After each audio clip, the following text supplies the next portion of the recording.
Okay. I am coming back into a lab as a participant after many years, and I think it's at a very critical phase in my life, and it's a step towards discovering a part of myself which I think I have not really looked at for long. It's a very core part of my identity, who I am, what I do, yeah, and in a sense my narrative seemed incomplete.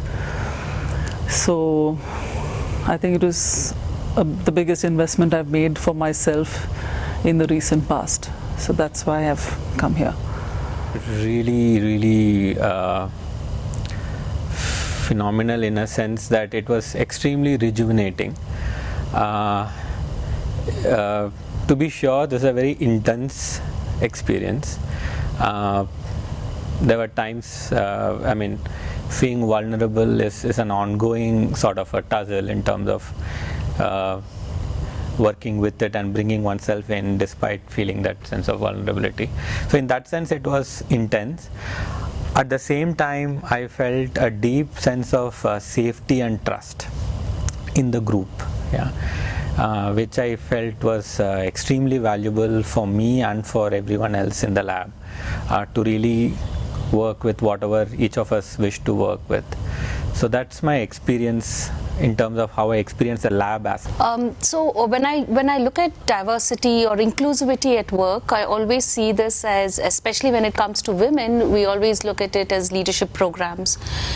We look at it as creating opportunities for women. It's more about bringing in the masculinity in them. And here I think I learned something, that we need to celebrate the uniqueness that femininity brings into the workspace and use that very effectively in building organizations, and organizations that I think can go a long further in creating a very exclusive and inclusive workspace for everybody. So if I do it in physical terms of action, I don't know how much of me is visible. So generally it appears I see women if I'm like this. I either see like this or like this. I don't see them like this and say like this. It's very rarely I do it, I think.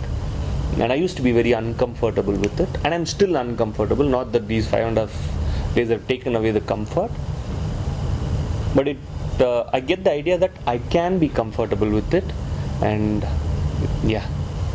In my work, the profession as I see it, because I've trained as an architect and I've worked for some time with architecture offices, and largely if I see in the profession, I've always felt that it's a very masculine driven profession. The spaces that are created are hence very masculine, and in a way I've disowned that part of the profession.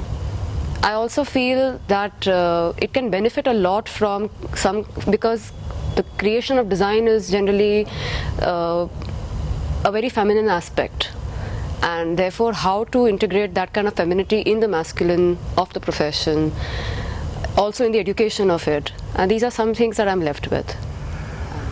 I think the experience has been precious. I think it has challenged a certain notion of myself. I think when we talk about masculine, feminine, there's a certain image that I've held, and actually to truly value the woman that I am, the feminine, which I've taken for granted. Also understanding this with reference to the world outside, and what does the world really recognize, what do they want, and therefore how certain parts of me have kind of